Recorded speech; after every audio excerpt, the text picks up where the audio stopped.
Ви благодарам. Имаме измени и дополнување на Законот за градежно земјиште по скратена постапка. Измени кои што наместо да донесат нешто ново, напротив, некои суштински измени во подобрување во делот на законот, донесува до некаде во уназадување на истото законско решение.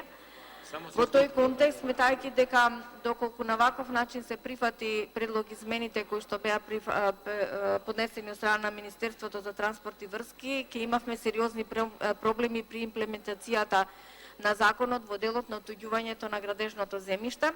Од таа причина, претеничката група на ВМРО ДПМН поднесе 31 амандман и со еден поздрав до Министерот за транспорт и врски, беа прифатени сите 31 амандмана од страна на Министерот, што кажува дека предлог, измените и дополнувањата не беа базирани врз одредена анализа доставени до Собранието на Република Македонија и фактички со прифаќањето на овие амандмани фактички се враќа старото законско решение кое што кажува дека е добро во делот на отуѓувањето на градежното земјиште. Не би навлегувала поединечно да кажам во кои делови ние интервениравме.